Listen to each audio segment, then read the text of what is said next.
Puji Tuhan. Shalom semuanya. Ya, saya percaya bahwa ketika kita hari ini mendengarkan firman Tuhan, setiap kehidupan kita ada di tempat ini oleh karena anugerahnya semata. Kita diberikan kesehatan, kita semua juga bisa datang di hadapan Tuhan, kita rindu melayani Tuhan. Dan saya percaya bahwa ketika kita tuh terus beriman, kita punya pengharapan yang teguh di dalam nama Tuhan Yesus, Dia akan senantiasa menguatkan setiap kehidupan kita. Yang percaya katakan amin. Dan Bapak Ibu Saudara sekalian, seberapa banyak dari antara kita mungkin hari ini ketika saya dan Anda ada di tempat ini menjalani kehidupan kita sehari-hari, kita punya pekerjaan, Anda dan saya kita punya profesinya masing-masing. Tetapi seberapa banyak dari kita merasa bahwa profesi yang sedang kita hidupi hari-hari ini itu bukanlah yang dari awal atau semenjak dari masa muda kita, bahkan dari masa kecil, itu bukanlah sesuatu yang kita cita-citakan. Kita gak pernah punya angan-angan bahwa dari masa lalu kita, dari masa muda kita, ketika kita mempersiapkan di dalam studi kita tidak pernah membayangkan bahwa suatu saat nanti Anda akan bekerja di dalam profesi seperti ini. Apakah Anda orangnya? Apakah Anda seperti itu? Tetapi keadaan atau kondisi membuat kita, atau bahkan kondisi itu memaksa kita harus menjalankan profesi tersebut. Apalagi di masa-masa penuh tantangan, setengah tahun terakhir ini Bapak Ibu Saudara sekalian, seberapa banyak juga orang-orang mulai kesulitan di dalam pekerjaannya.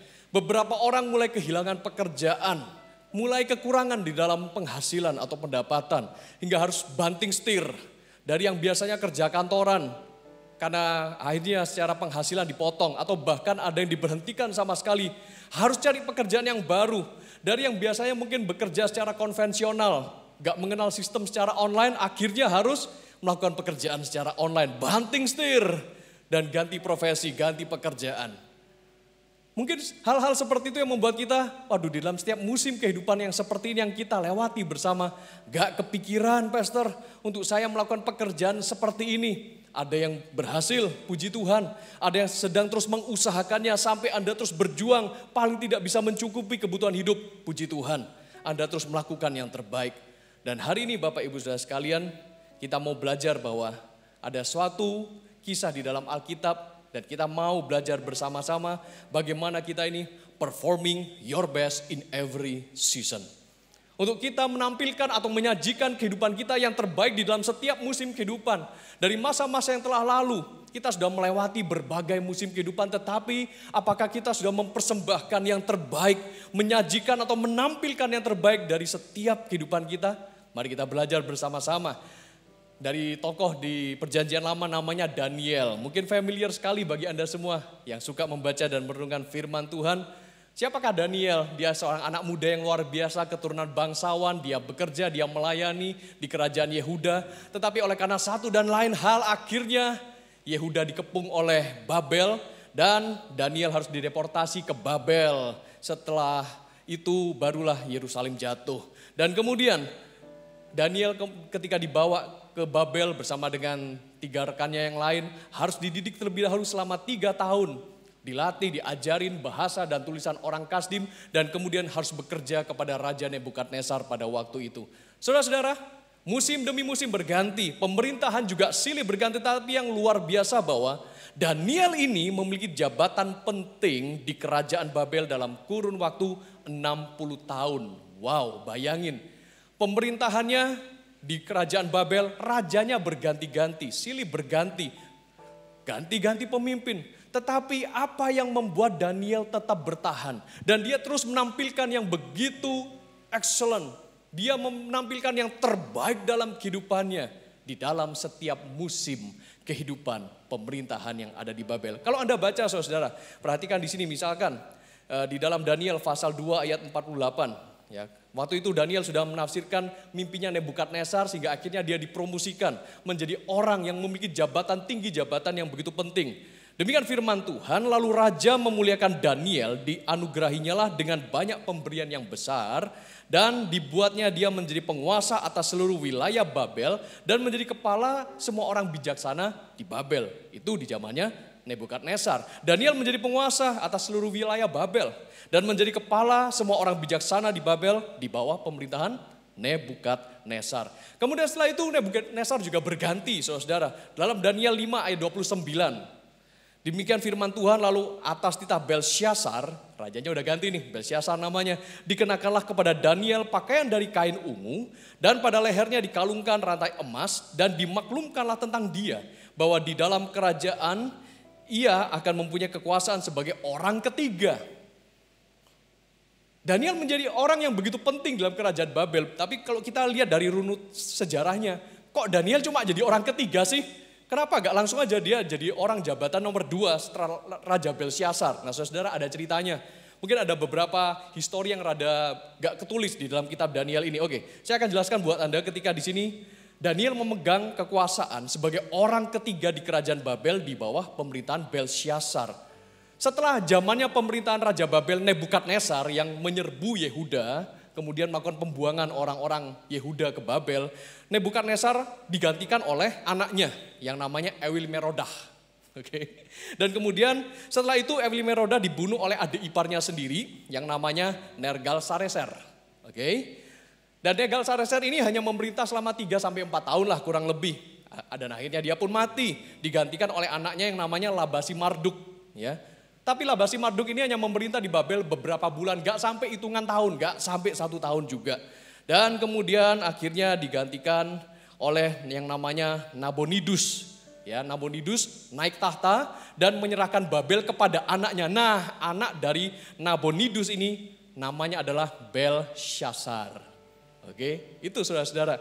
Dan oleh karena itu Nabonidus sebagai seorang raja, dia memerintahkan Babel, tetapi dia gak pernah ada di Babel. Dia suka keluar ke negeri jajahannya. Dan kemudian dia juga melakukan penyerbuan dan dia bertahan atas serangan orang-orang Persia. Oleh karena itu dia gak bisa standby di Babel. Dia menyerahkan pemerintahan kepada Belsyazar. Jadi orang pertama itu maksudnya adalah Raja Nabonidus ini. Orang kedua adalah Raja Belsyazar. Dan orang ketiga akhirnya yang memperoleh pangkat ini adalah Daniel. Tapi gak lama setelah itu saudara, akhirnya ganti lagi rajanya. Ya. Di dalam Daniel pasal 6 ayat 29, lanjut nih ceritanya. Dan Daniel ini mempunyai kedudukan yang tinggi pada zaman pemerintahan Darius. Setelah Belsyazar ganti lagi rajanya Darius. Dan pada zaman pemerintahan Kores, orang Persia itu. Darius hanya memerintah sekitar 1 tahunan lewat, akhirnya dia meninggal digantikan oleh Raja Kores. Kalau dihitung-hitung, ada berapa raja ini di Babel? Di Babel sendiri ada 8 raja yang memerintah silih berganti. Sebelum Daniel pindah ke Babel, dia akan ada di Yehuda, dipimpin oleh Raja Yoyakim. Jadi sekitar 9 raja, 9 generasi raja. 1 raja di Yehuda, 8 raja ada di Babel, semuanya memerintah. Dan Daniel tetap bertahan. Daniel tetap menampilkan performa yang terbaik di dalam setiap musim kehidupannya. Nah saudara-saudara, Daniel memiliki performa yang excellent di setiap musim kehidupannya. Dan ini harusnya menjadi sebuah inspirasi bagi setiap kita. Menjadi sebuah pelajaran bagi setiap kita. Harusnya kita semua sebagai anak-anak Tuhan harus tampil yang terbaik. Kita harus memberikan yang terbaik. Kita harus menunjukkan karakter buah roh yang terbaik dimanapun kita berada. Baik di dalam gereja, bukan cuma di dalam gereja nih. Termasuk juga di dalam keluarga. Mungkin ketika kita menampilkan yang terbaik, melayani di gereja, kelihatannya semuanya oke. Bagaimana di dalam kehidupan keluarga kita? Bagaimana di dalam kehidupan kita bermasyarakat? Di dalam pekerjaan kita, sudahkah kita menampilkan yang terbaik? Mari kita belajar bersama-sama bagaimana membangun performa yang terbaik dalam setiap musim kehidupan. Karena setiap musimnya akan terus berlalu. Waktu akan terus berjalan, usia kita pun juga bakal nambah. Tetapi apakah kita kemudian seiring dengan bertambahnya usia, lama-kelamaan kita menjadi surut, lama-kelamaan kemudian kita meremehkan semua yang mau kita lakukan dan kita merasa bahwa aku sudah punya pengalaman melakukan ini dari waktu-waktu yang lalu. Sehingga kita tidak lagi melakukan yang terbaik di dalam aspek kehidupan kita. Oke, mari kita belajar membangun performa yang terbaik di dalam setiap musim kehidupan. Apa yang dimiliki oleh Daniel? Ini yang dilakukan Daniel. Yang pertama, ia menunjukkan kepada siapa Daniel beriman. Ini penting Bapak Ibu Saudara sekalian. Kepada siapa Daniel beriman itu akan diekspresikan lewat karakternya. Itu akan ditunjukkan lewat kelakuannya. Dan Daniel tidak sungkan-sungkan untuk dia mengekspresikan imannya sekalipun dia berada di negeri pembuangan, bukan berada di negeri asalnya sendiri. Dan Daniel menunjukkan suatu kualitas bahwa dia itu tidak kompromi dengan imannya. Dia tidak kompromi kepada siapa dia percaya kepada Allahnya Abraham, Ishak, Yakub. Dia percaya kepada Allah Israel, sekalipun Allah Israel mengizinkan pembuangan, pemurnian terjadi sehingga orang-orang Yehuda harus dibuang ke Babel. Tetapi dia tetap percaya kepada Allah semesta alam. Apa yang dia lakukan? Saudara, di dalam Daniel pasal 1 ayat 18 sampai 6, Daniel pasal 1 ayat 8 sampai 16 dikisahkan bagaimana Daniel berketetapan untuk tidak menajiskan diri dengan santapan raja, dan dia juga tidak tergiur dengan minuman anggur yang biasanya diminum oleh raja dan para pembesarnya. Padahal ini fasilitas yang diperoleh oleh Daniel, Sadrah, Mesak, Abednego dan semua orang-orang pinter dari Yehuda yang dididik di dalam kerajaan Babel. Tetapi Daniel menetapkan untuk dia tidak mau kompromi. Mungkin hari ini ketika Anda mengalami sebuah promosi, Bapak Ibu Saudara sekalian, di dalam kehidupan Anda, di dalam pekerjaan Anda. Lalu mulai muncul sebuah tawaran-tawaran yang ujung-ujungnya mungkin menggoda kita untuk melakukan sebuah kompromi tertentu. Mungkin ada beberapa tawaran yang udahlah kamu naikin aja harga penawarannya, nanti komisinya masuk sama kamu. Gak usah lapor ya ke kantor. Apa yang Anda lakukan? Apakah Anda tergiur bagaikan ketika Daniel ditawari, ini loh makanan hidangannya raja. Ini loh anggur yang biasanya diminum sama raja. Wow, mungkin Daniel waktu itu ngiler. Tetapi dia ingat kepada siapa dia beriman. Dia gak mau kompromi. Mungkin ketika dia berdoa kita nyembah dan dia berkata, kalau ku hidup bagimu. Hatiku tetap menyembahmu. Makanan raja, anggurnya raja tak akan bisa menjauhkanku dari kasihmu. Dia ingat itu saudara-saudara. Dia tidak tergiur dengan makanan itu, dengan anggurnya raja sekalipun. Ini lumayan ini kalau dimakan, diminum mengenyangkan. Tetapi dia berketetapan ngomong kepada kepala pegawainya, no. Saya gak mau ambil ini. Oke, saya cuma makan sayur aja. Pegawai istananya pun juga harus mikir loh. Jadi aku harus lapor apa sama raja? Ini udah fasilitas. Ini sudah bagianmu. Harus kamu makan dong. Ini anggur harus diminum. Coba adakan aja deh percobaan buat kami semuanya. Selama 10 hari kami gak makan hidangan raja, gak minum anggur ini. Kasih kami sayur. Akhirnya 10 hari berlalu saudara-saudara. Dan kemudian didapatilah setelah 10 hari percobaan itu. Daniel dan 3 sahabatnya mereka diet. Oke. Tidak makan makanan yang dihidangkan untuk raja karena biasanya makanan itu sudah dipersembahkan kepada berhala. Minuman anggur yang memabukkan itu istilahnya bagi orang Ibrani itu gak kosher. Ya. Ini bukan makanan yang seharusnya mereka makan. Jadi mereka menjaga diri mereka tidak mau menajiskan diri mereka dengan makanan dan minuman seperti itu. 10 hari berlalu. Hasilnya adalah Daniel dan ketiga temannya didapati tubuh mereka lebih segar, lebih gemuk, berperawakan lebih baik dibandingkan orang-orang lainnya. Dan akhirnya pegawai istana itu memutuskan, ya udah sudah 10 hari berjalan dan mereka tidak menyentuh makanan raja, gak minum anggur. Mereka cuma dikasih sayur aja, mereka tampil lebih segar, lebih gemuk. Udah kalau gitu singkirkan makanan raja, kasih mereka sayur. Daniel tidak kompromi. Oke? Saudara, saya percaya satu hal bahwa ketika kita tidak mengkompromikan prinsip kita dan kepada siapa kita percaya, Tuhan bisa memberkati kehidupan kita. Tuhan tetap mencukupkan segala kebutuhan kita yang percaya, katakan amin. Dan bukan hanya itu, kasihkan tepuk tangan yang terbaik bagi Tuhan. Bukan hanya itu dan hasilnya adalah Tuhan memberikan hikmat yang luar biasa kepada Daniel, Sadrah, Mesak dan Abednego. Karena di situ dikatakan bahwa kepada 4 orang muda itu Allah memberikan pengetahuan dan kepandaian tentang berbagai-bagai tulisan hikmat. Sedangkan juga Daniel mempunyai pengertian tentang berbagai-bagai penglihatan dan mimpi. Tuhan memberikan karunia rohani kepada setiap orang-orang yang tidak mengkompromikan imannya. Berikutnya, Karakter apa yang dimiliki oleh Daniel saat dia menunjukkan kepada siapa Daniel ini beriman? Daniel punya integritas dan memegang teguh integritas itu sebagai seorang anak Tuhan. Daniel menyadari dirinya, baik dia itu sebagai anak Tuhan, sebagai seorang hamba Tuhan, dia memegang teguh integritas.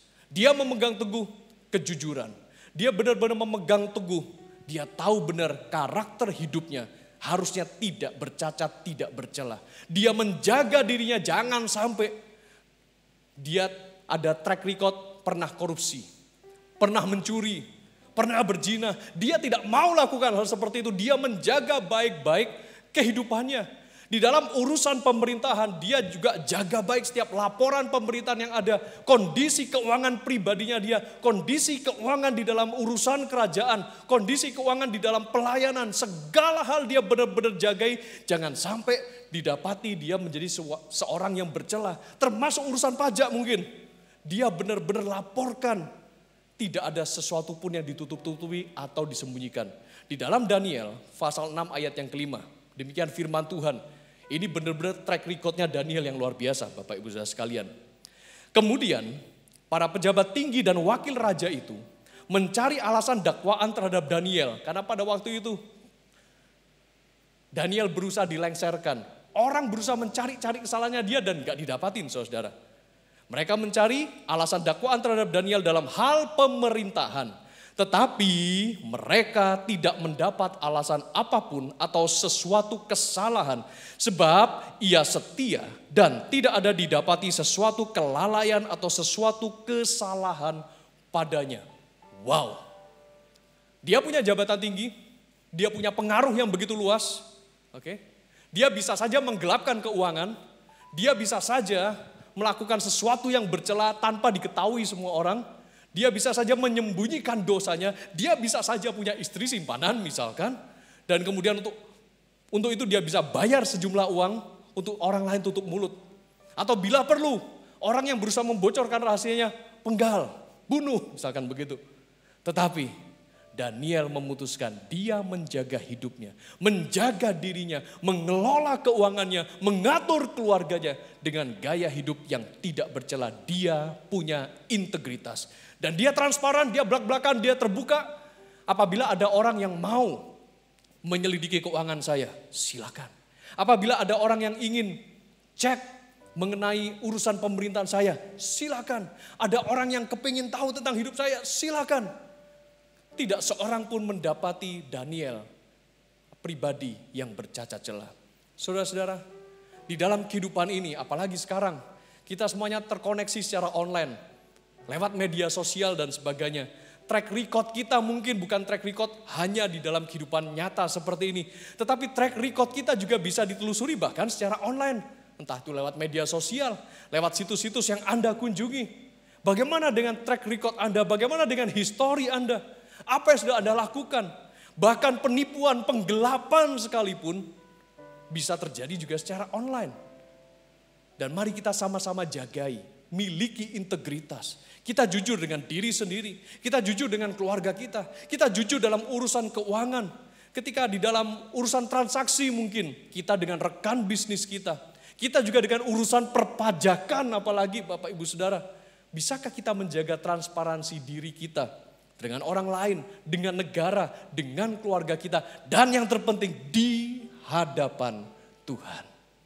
Yes, inilah karakter integritas yang dimiliki oleh Daniel. Lalu selanjutnya, Daniel sebagai seorang yang menunjukkan kepada siapa dia beriman, Daniel memiliki kehidupan doa yang konstan. Sekalipun banyak orang yang mungkin waktu itu saingannya Daniel gak suka sama Daniel, sehingga akhirnya dimunculkan sebuah perintah kalau ada orang yang masih menyembah kepada Allah yang biasanya tidak disembah di dalam kerajaan Babel, kalau ada yang menyembah Allah lain. Dan tentu saja Daniel menyembah Allah alam semesta. Allahnya Abraham, Ishak, Yakub, Allahnya Daniel sendiri. Oke? Daniel tidak akan menyembah kepada berhala. Daniel tidak akan menyembah kepada ilah-ilah lain. Dan ini yang menjadi permasalahan. Karena itu, Daniel pun juga tidak kompromi. Daniel tetap menyembah dan dia membangun kehidupan doa yang begitu konstan. Daniel pasal 6 ayat yang ke-11, demikianlah firman Tuhan. Demi didengar Daniel bahwa surat perintah itu telah dibuat, ya, surat perintah yang berisinya barang siapa yang menyembah Allah selain Allah yang disembah di dalam kerajaan Babel ini harus dimasukkan dalam gua singa, gitu loh maksudnya, ya. Maka pergilah dia ke rumahnya, bukan karena ketakutan, ya. Tetapi di dalam kamar atasnya ada tingkap-tingkap yang terbuka ke arah Yerusalem. Oh, Daniel terus melayangkan pandangnya ke arah Yerusalem, tempat di mana ia dibesarkan, tempat di mana dia mengenal pribadi Allah yang sejati, dan di sanalah apa yang dia lakukan? 3 kali sehari ia berlutut secara konstan. 3 kali sehari berlutut, saudara-saudara. Gak cuma sekali-sekali dia berlutut. 3 kali sehari dia berlutut, berdoa serta memuji Allahnya. Dan dicatatkan seperti yang biasa dilakukannya. Daniel memiliki kehidupan doa yang begitu konstan. Dia melakukannya karena dia tahu kepada siapa dia beriman. Dia beriman kepada Allah, Raja semesta alam, menciptakan langit, bumi dan segala isinya. Sekalipun diizinkan terjadi pemurnian, pembuangan orang Yehuda ke Babel, tidak melunturkan imannya, dia tetap percaya, dia tetap pegang janji Tuhan. Dan dia tetap beribadah kepada Tuhan yang menjaganya. Dan Anda tahu, the end of the story, saudara-saudara. Akhirnya dipergokin sama orang-orang pada waktu itu kan. Nah ini dia, Daniel ketahuan dia sembahyang kepada Allah di luar kerajaan Babel ini. Wah, tangkap dia. Dimasukkan ke dalam gua singa. Singa pun gak berani gigit dia. Oke? Deketin pun juga enggak. Daniel diselamatkan. Saudara-saudara, milikilah kehidupan doa yang konstan. Itu akan menyelamatkan kita dari malapetaka, dari bahaya yang menghadang setiap kehidupan kita. Kita gak pernah tahu apa yang akan terjadi di masa yang akan datang. Dalam beberapa menit ke depan aja, kita gak tahu. Beberapa jam berikutnya, besok hari, minggu depan, bulan depan, kita gak tahu. Berapa banyak lagi kasus yang akan bertambah, yang terpapar COVID-19, kita gak tahu. Apakah akan terjadi penurunan, kita gak tahu. Gelombang kedua, gelombang ketiga, pergolakan ekonomi. Beberapa waktu yang lalu Jakarta sudah PSBB. Oh, I hope. Berharap banget di Surabaya jangan sampai terjadi juga. Di kota-kota lain pun jangan terjadi juga. Kita gak tahu hari ini mungkin kita masih bisa menikmati kondisi keuangan kita, perekonomian kita masih baik. Dan ketika perekonomian kita mungkin masih paling tidak, puji Tuhan beberapa bulan ini masih bisa bertahan hidup, Pastor. Kita masih ada aja, Tuhan mencukupkan. Berdoa enggak? Kehidupan doa kita konstan enggak? Oke? Atau sudah mulai kendor?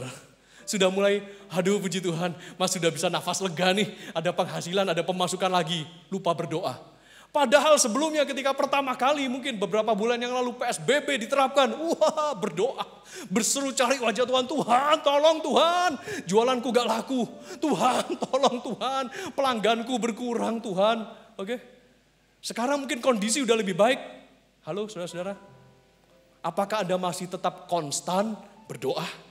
Apakah Anda masih tetap konstan memuji dan menyembah Tuhan? Atau, waduh udah lega, kendor sedikit, oke? Lakukan yang lain. Mari saudara-saudara, kita lakukan lagi dengan baik. Ya, berikutnya, yang kedua, bagaimana kita membangun performa yang terbaik dalam setiap musim kehidupan. Karakter yang dimiliki oleh Daniel ini dan setiap kali menyebutkan nama Daniel, itu identik dengan satu kata deh. Ya, dan Anda pasti setuju dengan saya, excellent.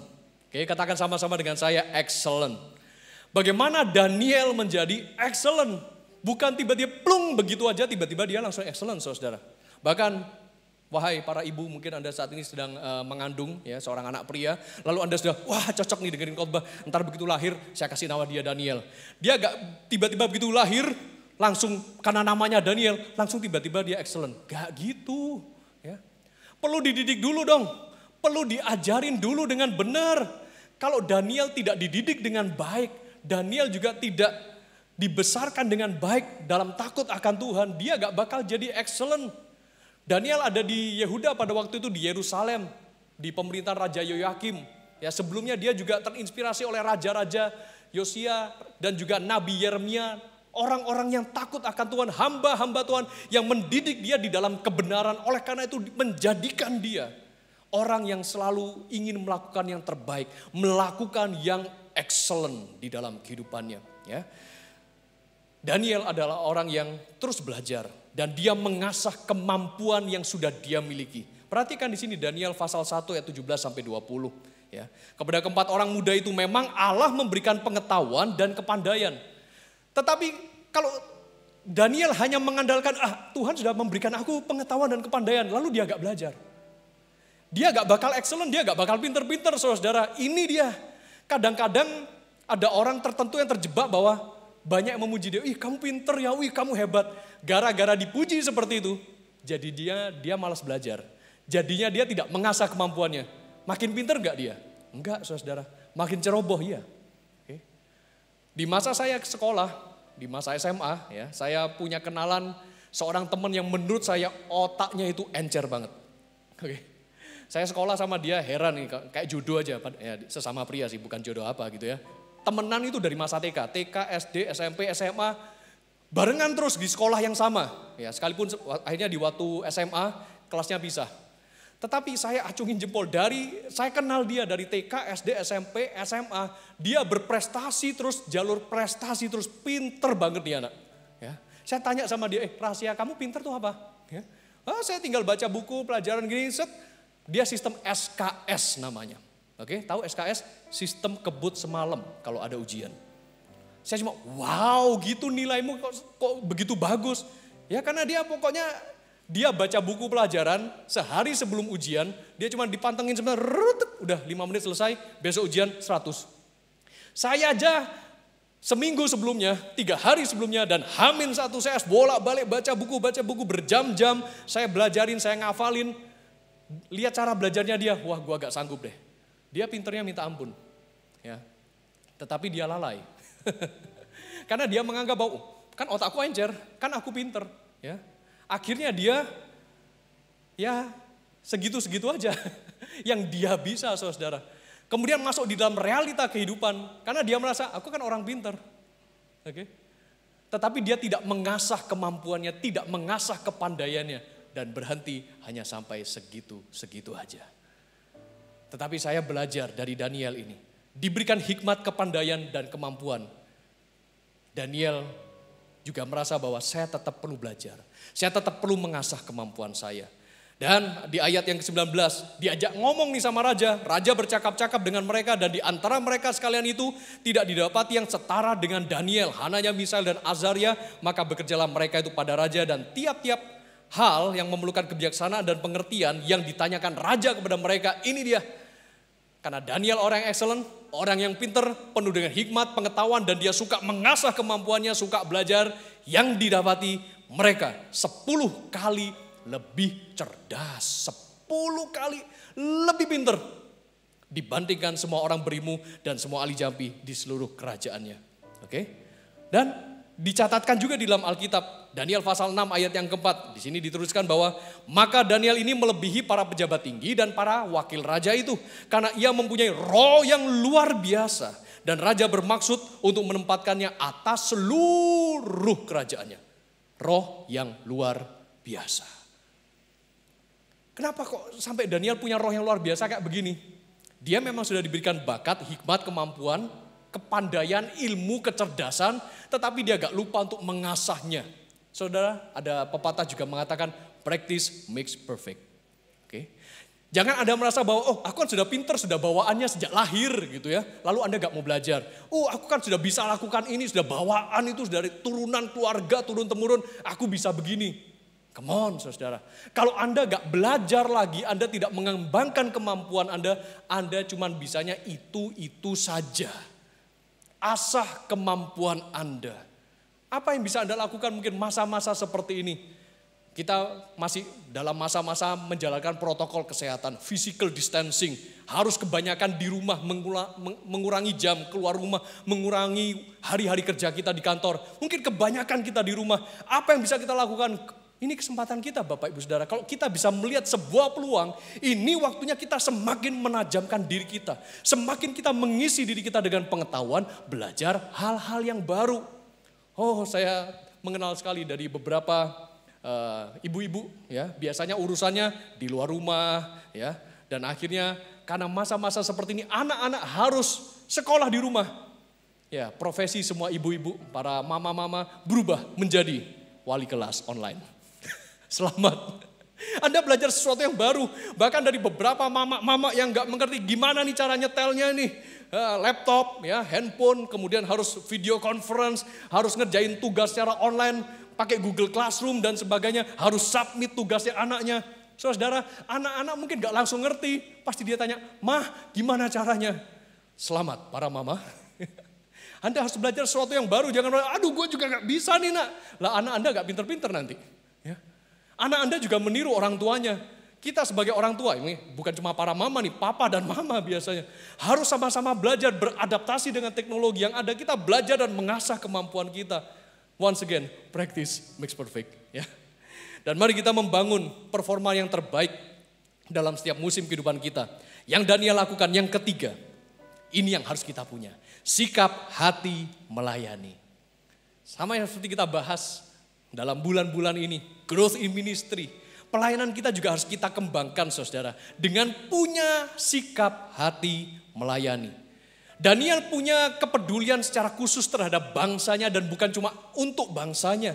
Tetapi juga untuk bangsa-bangsa termasuk untuk bangsa Babel di mana dia dibuang. Perhatikan di dalam Daniel pasal 9 ayat 2 sampai ayat 3. Oke. Jiwa kebangsanya Daniel ini percayalah. Dia cinta banget sama Israel. Dia cinta banget dan dia bangga sebagai keturunan kaum Yehuda terhadap bangsanya sendiri. Tetapi ketika dia ditempatkan di Babel, satu hal yang membuat saya salut, dia tetap giving his best, perform his best. Dia tetap lakukan yang terbaik yang dia bisa untuk mengembangkan kerajaan Babel. Bayangin sampai segitunya. Apa yang dia lakukan di Daniel pasal 9 ayat 2 sampai 3. Ini dikenal sebagai doanya Daniel, saudara-saudara. Ya, demikian firman Tuhan, pada tahun pertama kerajaannya itu, kerajaannya Darius, ya, aku Daniel memperhatikan dalam kumpulan kitab jumlah tahun yang menurut firman Tuhan kepada Nabi Yeremia akan berlaku atas timbunan puing Yerusalem, yaitu berapa tahun? Yakni 70 tahun. Daniel teringat, Daniel flashback kembali. Dia ingat janji Tuhan, dia ingat dengan surat kiriman yang dikirimkan oleh Yeremia kepada orang-orang buangan. Janjinya bahwa orang-orang Yehuda akan dibuang di Babel cuma 70 tahun. Apalagi yang dia lakukan? Ayat yang ketiga, lalu aku mengarahkan mukaku kepada Tuhan Allah untuk berdoa dan bermohon sambil berpuasa dan mengenakan kain kabung serta abu. Apa yang diingat oleh Daniel sehingga dia tuh merendahkan diri, dia berpuasa, dia berkabung. Saudara, dia teringat akan janji Tuhan. Masa pembuangannya kaum Yehuda di Babel cuma 70 tahun. Hanya dia flashback, dia dibuang sudah berapa tahun lamanya ya. Time flies. Waktu begitu cepat bagi Daniel mungkin pada waktu itu. Ketika dia nulis ini di Daniel pasal 9, pada tahun pertama pemerintahan Darius itu dia ingat-ingat sudah sekitar 68 tahun. Wow.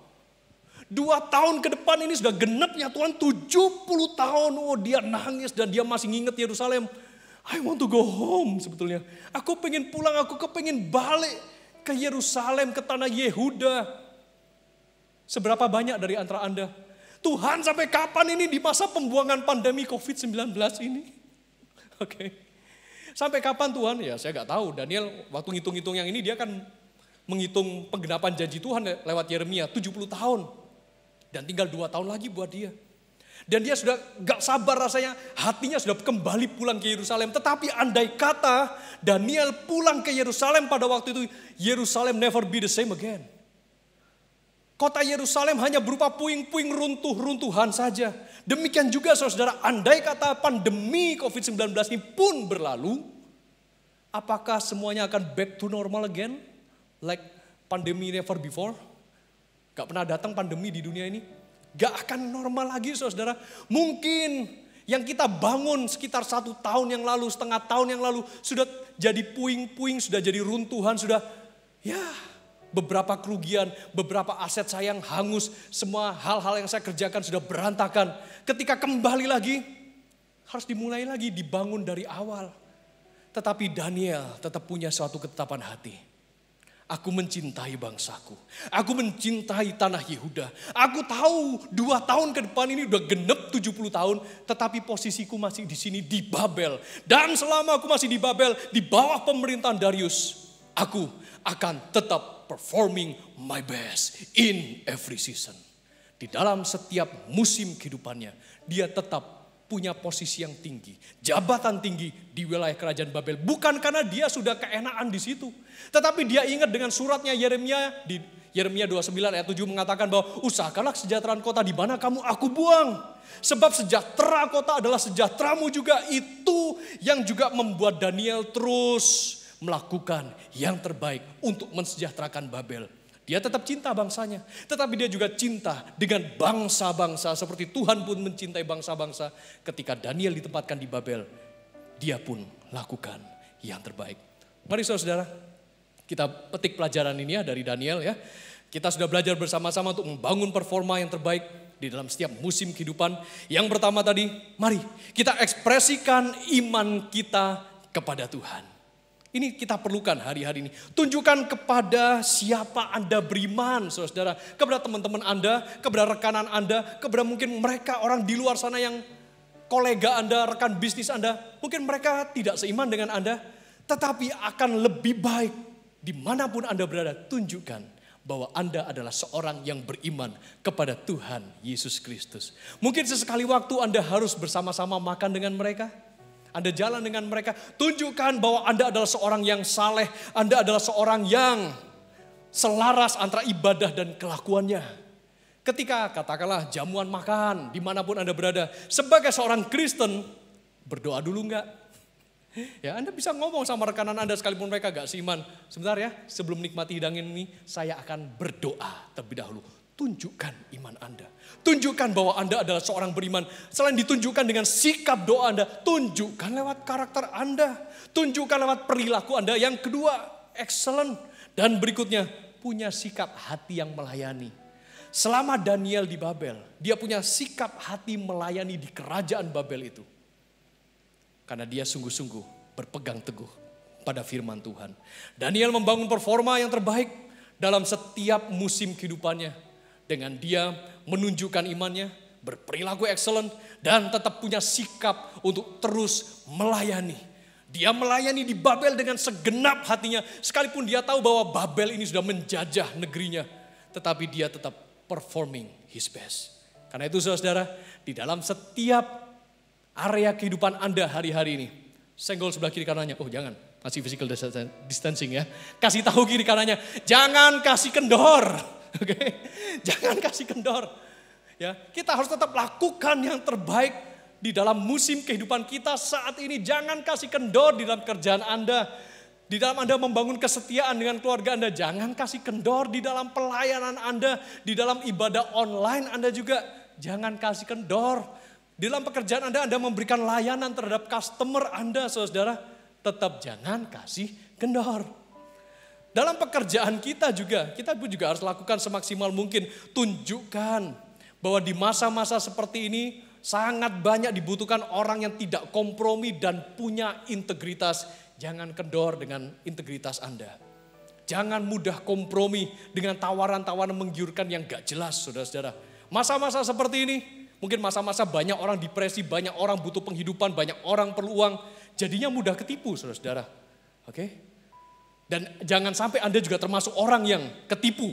Itu yang pertama. Dan yang kedua, jangan sampai Anda menjadi orang yang menipu orang lain. Karena orang lain butuh. Oke? Jangan memanipulasi orang lain supaya Anda mendapatkan uangnya mereka. No. Ya. Tunjukkan keseriusan Anda bekerja atau melayani dengan melakukan tugas yang dipercayakan secara gak nanggung-nanggung. Lakukan yang terbaik. Ketika sekarang harus mungkin bekerja sebagian besar, bekerjanya juga secara online, video conference seperti itu. Apa yang Anda lakukan? Jangan setengah-setengah. Jangan selalu pakai alasan, oh sinyal di rumah saya lemot, gak bisa, maaf saya matikan video. Padahal selama video conference berlangsung Anda tidur, saudara. Ya. Atau Anda asik bermain dengan gadget Anda gak tahu nyimak atau enggak ketika meeting terjadi di dalam pekerjaan Anda.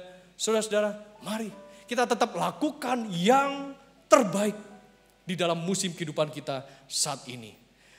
Dan ketika Anda melayani, mulai dari perkara yang kecil dulu lah, nggak usah yang terlalu muluk-muluk. Contohnya, utamakan kesehatan di hari-hari seperti ini. Ingatkan teman Anda, kemanapun kamu pergi, jangan lupa pakai masker. Protokol kesehatan itu dijalanin. Anda mengingatkan seperti itu adalah sikap hati melayani, saudara-saudara. Termasuk juga ketika Anda itu juga diberikan sebuah tugas, tanggung jawab, kepercayaan. Jangan sambil nyambi. Jangan jadikan kepercayaan yang diberikan kepada Anda itu sebagai sebuah sambilan.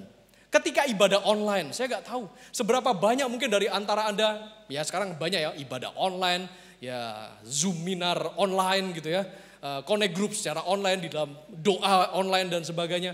Anda benar-benar lakukan itu, Anda hadir di situ, Anda beneran mengikuti, Anda beneran melayani atau nyambi.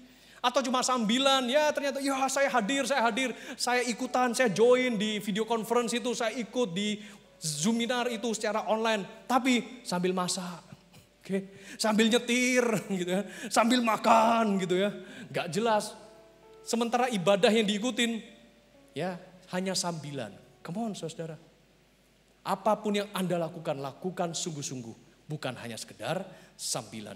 Mari jadikan setiap kesempatan untuk melayani di hari-hari ini sebagai sebuah peluang agar Anda mengalami promosi. Setuju dengan saya? Ya.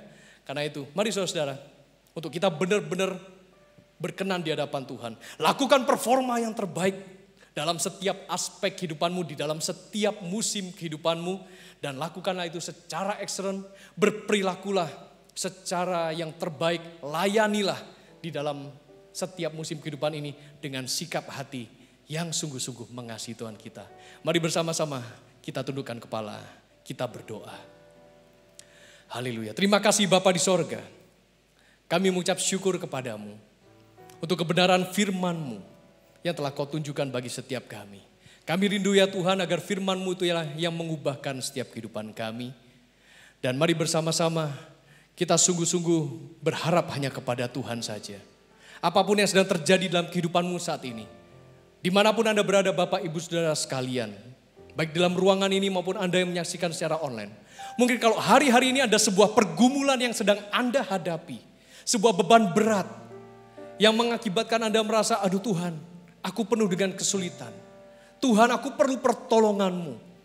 Mungkin Anda sudah lalai di dalam beberapa hari ini, Anda tidak menjaga hubungan Anda dengan Tuhan. Anda sudah mulai kendor dengan sikap hati Anda terhadap Tuhan. Mari kembali hanya kepada Tuhan Bapak Ibu Saudara. Letakkan tanganmu di dadamu dan sama-sama kita berdoa. Tuhan, kami telah mendengarkan firman-Mu. Biarkan firman-Mu itu sekali lagi menguatkan setiap kehidupan kami. Kami rindu Tuhan Kau mengubahkan kami. Ampunilah kami ya Tuhan kalau selama ini perilaku kami mungkin. Kami belum menyajikan yang terbaik. Ketika kami diberikan sebuah tugas kepercayaan maupun tanggung jawab, kami melakukannya itu hanya sekedarnya. Kami meremehkan setiap tugas maupun tanggung jawab yang diberikan kepada setiap kami. Bahkan kami menjadikan itu hanya sekedar sebagai sambilan. Mungkin gak heran oleh karena itu, Tuhan belum membukakan tingkap-tingkap langitnya. Tuhan belum memberikan promosi buat setiap kami. Tuhan juga belum mengizinkan kami untuk kami naik pada level yang lebih tinggi. Karena itu ya Tuhan, pada saat ini kami sadar oleh kebenaran firman-Mu bahwa kami semua harus menampilkan yang terbaik, menyajikan dan memberikan yang terbaik dari segala kehidupan kami. Ajar kami ya Tuhan, untuk kami benar-benar mau mengekspresikan iman kami kepada siapapun orang yang kami temui.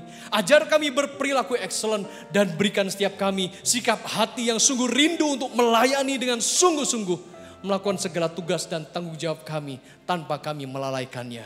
Di dalam nama Tuhan Yesus.